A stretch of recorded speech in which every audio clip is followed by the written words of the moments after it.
What is the most effective psychological trick you use? Story 1. One that I picked up from a friend of mine whenever he was trying to pick out dinner with his girlfriend. Rather than ask, "What do you want?" and getting the typical, "I don't know, anything" answer, and then having suggestions shot down, start with, "What do you not want?" Used it a few times in some of my relationships, and it's the godsend question. Story 2. I work at the front desk in a medical office. Patients hate updating their paperwork. I used to say, "Look through the pages and make any changes." They would groan and reluctantly take the paperwork, or just complain about it. Now I say, "All you have to do is make changes." Saying it that way makes them think it's not much to do, and they take the clipboard without complaint. It's the little things that make life at my office easier. Story 3. How to de-escalate an incredible upset mental health patient who is either unknown or prone to violence. Though it works on most anyone. If they are at level 10, you come in at a level 7. Being completely calm, reserved, and polite only pisses people off more, as you clearly don't understand the magnitude of the situation. If they are screaming and yelling, you need to come in loud, but not attacking them. Instead, agreeing with them, to a point. "Whoa, what the hell is going on? I understand why you're pissed. I would be pissed too. Yeah, that is some bullshit.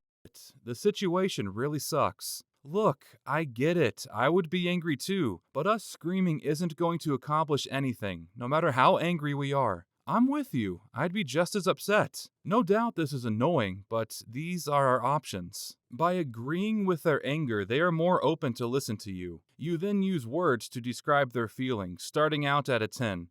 Being pissed, and gradually bringing those descriptive words and your tone down to a 2, annoying. Works pretty much every time, but there might be a little up and down in the middle. Just follow the person's lead while always being a level below them. Story 4. Saying hello to everybody you know, and with a smile. Often, people who know each other from when they were in primary school, or just from the block when they were young, give each other an awkward smile instead of a happy good day. Just imagine, if someone walks into you twice a year and both times you smile and greet them enthusiastically, they will think of you as a nice person. So little effort for a person to find you friendly. Story 5. This isn't something I've used, but I think it's worth sharing. Darren Brown said once that there was a muscly drunk guy that wanted to beat him up, and said the classic, "What are you looking at?" Darren replied with, "The wall outside my house is 4 feet tall." The idea is that it puts the aggravated person on the back foot and takes them out of that adrenaline-filled state. Anyways, he sat down, and the guy started crying to him about his girlfriend. He is Darren Brown, though, so I wouldn't recommend this to everyone. Story 6. Think of my future self. How will my future self feel in an hour or two if I skip my gym session? Will my future self be happy if I do this pile of dishes now, before bed? Or would he prefer to have to do it in the morning, before work? I have a 3-month deadline on this project. Will my future self appreciate my current self taking the first 3 or 4 weeks easy? Or will he be really pissed off? Essentially, delayed gratification. Pretty much all the bad stuff gives us instant gratification, while all of the good stuff has delayed gratification. I always try to remember that. If I have to wait to reap the rewards, then it's probably the best option. Story 7. I don't know if this is an actual thing or not, or maybe just distractions. But when I do something annoying or bothersome to my husband and he goes quiet, I wait a few minutes, and then I ask him a seemingly innocent question, usually on the subject of how certain parts of a car works, or something mechanical. This gets him talking about the car thing, and he rambles for like 5 minutes, and then bam, he's happy again, and not quietly brooding. I will never tell him I do that, because I'm afraid it won't work anymore if he knows about it. It's foolproof though.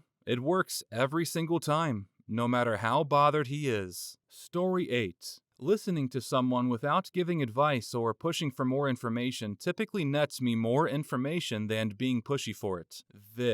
If you want to hear what someone has to say, just let them speak. If they stop, just wait. They will continue speaking and adding to what they were saying to fill the silence. I've done this a lot. Story 9. When somebody's shy of speaking, if you look at them and nod your head, it encourages them to keep talking. I'm hard of hearing. I've spent a lot of my life nodding at my family to show I've heard and understood so they don't ask, "Did you hear that?" I do it at work, especially in meetings. I get a lot of attention from the speaker as I look like the only person actively listening. Story 10. I'm a professional poker player. When I'm in a pot with one other player, I often try to make them laugh when they are thinking about what to do. If you can get them to laugh, it sets them in a mood where they are unlikely to bluff. I talk a lot in general. It's very common to make jokes at the table, even in hands. Story 11. Music. Putting headphones in and playing the music that I know I'd want to hear if I was in the mood that I want to be in shifts me over to that mentality and really helps when I need to calm down or when I need to feel happier. I feel like this is the audio version of dressing for what you want. I get into my gym clothes even when I feel sluggish because it will put me in the mood to work out. Or I'll put on work clothes even if I'm working at home because I'll be more productive or more professional on the phone than if I were wearing pajamas. Story 12. My wife calls this the simplest, most manipulative thing I do. Whenever I bump into an acquaintance, meaning not friend, just a person I know, I of course say hi, and the conversation goes like this. Me. Hey, what's your name? You look good. Them. Thank you. I'm good. How are you? Me. Great. I'm on the way to wherever I'm going at the time, and tell them why too. So what are you doing here? Them. Go into some detail to tell me where they're going and why. Me. All right. Well, I won't keep you any longer than I have. Have a good day. It leaves people feeling good, takes away the awkwardness of cutting a convo short, and it makes them want to leave. Story 13. If someone says they have the hiccups, ask them to prove it. 9 times out of 10, their hiccups will disappear. Having to summon a hiccup in order to demonstrate will trick your diaphragm into just not hiccuping. I've even been able to twist it around on myself with some success, but it takes practice. You realize you have hiccups, then try to hiccup. Actively trying to make yourself do another one, it'll stop. Story 14. If you need to de-escalate someone and get them to communicate, ask questions about numbers or personal information. I work in emergency services. If someone is totally distraught and shut down, asking their phone number, address, SSN, birth date can pull them out of the emotional place and bring them back to a headspace where they can talk about what happened more easily. I often ask these questions even after I have the information, just to de-escalate. Story 15. I work with a bunch of idiot lawyers, and I use the phrase, "you're correct," all the time. Even if it's one teeny tiny thing they're correct about, it makes them feel smart, and they are instantly softened. It also keeps them listening because they're hoping more flattery will come down the pike. I speak at conferences all over the world, and a lot of the speakers use this in their Q&A. If there's a particularly hard question to answer, they always start with, "What a great question," etc., etc. Generally speaking, the asker is so pleased that their question got praised by the speaker in front of all those people that they are less critical of and pay less attention to the actual answer. Story 16. My youngest, 4, got into the why phase a little while back. Read an article that said the best way to get them to stop was to ask them, "I'm not sure. What do you think?" It is a godsend. They answer their own question. You provide some feedback, sounds good to me, and they immediately move on. Awesome. Story 17. When I ask someone a question and their first response is what? I just stare at them for a few seconds, and 99% of the time they answer my question without me having to repeat myself. I think it's just a subconscious reflex people have to ask what, instead of answering what you've asked, even if they've already heard you clearly. Story 18. Smiling. Smile at the bartender. They'll be more likely to come to you quicker. Smile at your colleague in the morning and they'll be more open to the request that you've got for them later. Smile at your kids and they'll feel loved. Smile at your partner and they'll wonder what they've done that's made you so happy. Smile at me and I'll smile back and we'll both feel great for a few minutes. Smile at everyone when you meet them. Smile in a job interview. Smile at the shop worker, the bin man, the postman, the random dog walker in the park, the person who nearly bumped into you on the street, the barista, your teacher, your mom and your dad. Smile at yourself in the mirror and give yourself a cheeky wink. Story 19. Whenever I know somebody is holding some truth from me, I'll look at them and stay silent. No nodding, no acknowledging, just looking. The silence usually brings out the truth or extra detail. If they squirm around a bit, you know there's something they have exaggerated. Story 20. Don't say it's okay when someone apologizes. Say something like, "Thank you for apologizing." If someone needs to apologize to you, then it was something that isn't okay. My mom teaches this to her kindergartners, and it really does make a difference. Opens doors for growth and conversation too. "Thank you for apologizing. I don't like it when you hit me," or whatever. Story 21. This is really not too original, but I've seen the wonders positive enforcement does on people's motivation. I teach English to university students. Many of them are there because they have to be, and learning English is a waste of their time. They're usually my worst students. When I give them feedback, I usually heavily stress what they can do already and congratulate them on their improvement, even if minimal, before telling them the mistakes they had. I do this with all my students, but with those who are particularly dismissive, I take extra care to let them know what they're doing right. Some people jumped from hating the language and being terrified of making mistakes to being some of my most proficient students.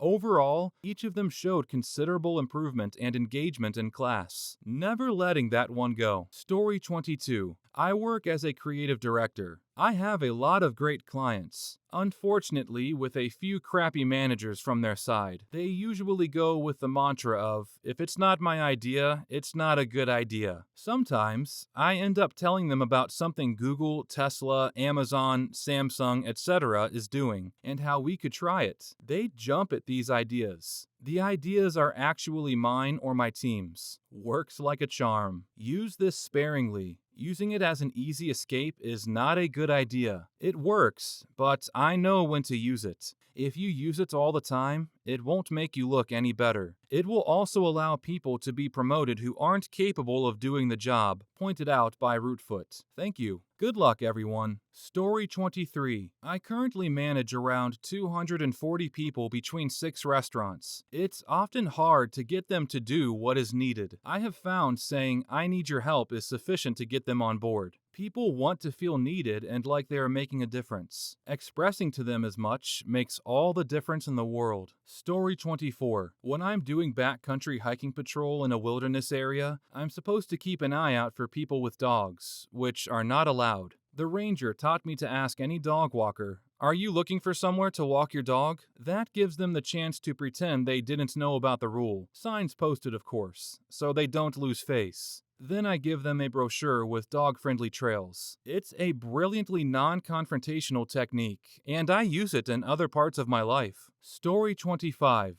If you need to remember something, think about it while doing something noticeably unusual. This will pair the memory with the something, so that when it is noticed later on, it will trigger that particular memory. Example, I need to take out the garbage before going to bed. Put your pillow at the foot of your bed. Story 26. A few of my favorites. If you look happy to see someone every time you see them, they will eventually be happy to see you. Be nice, even to mean people. It's kind of fun to see someone initially angry soften when you don't give in to anger. Do not insult people. Tell them how you wish they'd behave. For example, someone is obviously rude. You just say you really like when they're nice to you. They can't really call you out on it, and possibly make them realize their behavior. Ask big, knowing it will be dismissed. Then ask for the thing you really want. There's a real term for it, open door technique or something. It's actually a door in the face technique.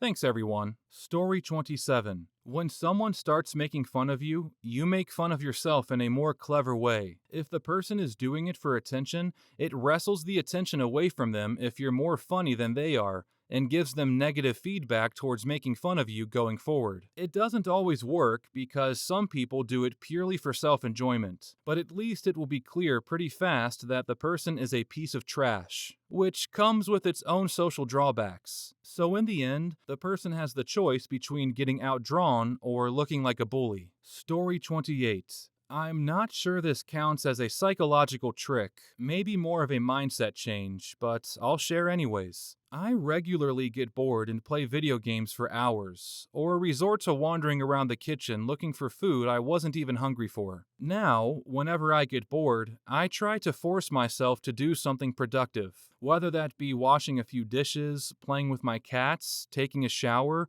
going for a walk. You get the drift. It's helped me with my depression a bit because I feel like I accomplished something rather than just sitting around boredom eating. Story 29. If I'm having a conversation that's a bit difficult, or I don't have a lot to say, then I'll repeat the last word or phrase that the other person said, with a slight tilt of my head, as if I'm rephrasing it as a question. Virtually all the time, they'll expand or elaborate on what they said previously, and then move on to something else too. I can keep a whole conversation going just by doing this, but a lot of the time, it'll also help the other person to open up, and they'll feel like they've been able to have their say. Sometimes it's useful when you don't give a shit and can't be bothered with the conversation, but you don't want to be rude. However, it's also very useful when you do want to hear from someone and genuinely want them to share something. So, it can be useful for both good and evil. Story 30. If a child tells you they're afraid of a monster in a closet, instead of telling them there is no monster, ask them to describe the monster and what they think the monster is doing there in the first place.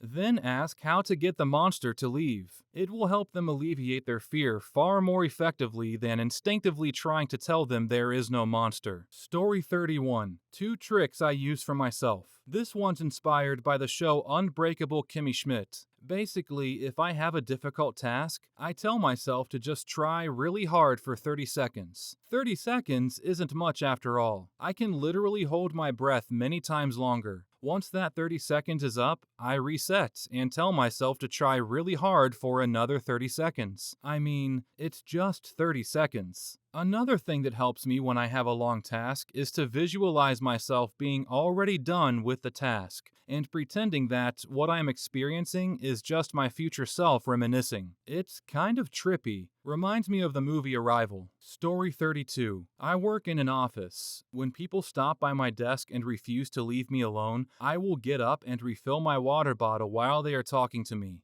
Instead of walking back to my desk, I walk them to theirs. They instinctively will sit down. Then I just serve the convo and get back to work. Story 33. When I want someone to like me more, I will ask them to do me a small favor. Psychologically, people will often convince themselves that they like you as a way to justify their investment in a favor or the expenditure of energy on your behalf. Story 34. Have a toxic person you need to try and get through to without calling them out directly and risk bearing the brunt of their meltdown? Tell a story about how some annoying idiot behaves in a certain manner, citing the toxic person's behavior here, and how frustrating, pathetic, lame, etc. it is. The toxic person's ego will take over and they will tone down that behavior. Works like a charm. Also, it's safe because they're narcissists and could not fathom that their behavior is frustrating. So they won't make the link and figure out what you're doing. Story 35. This will get buried, but when I quit smoking, I left 1 cigarette in a pack in my car. I called it my last cigarette. I never told myself I was quitting. I was going to save my last one for when I really wanted it. I was a pack a day for 10 years, and I'm 4 months smoke-free this month. I still haven't quit. I'm just saving my last one. Story 36. Whenever I'm walking through a crowd, I always look at my destination while being aware of my peripherals. Most people will pick up on your body language and avoid running into you. Just don't forget to keep an eye out for rude people who will run right into you because they were too busy Googling their phone screens. Story 37. Avoid using sorry whenever it isn't necessary. If something is taking longer than anticipated, don't keep apologizing, as it puts you on the back foot. Instead, thank people for their patience, and generally, they're a lot more understanding of the situation. I come from the UK where we have a huge apologizing culture, and this handy trick has helped more times than I can count.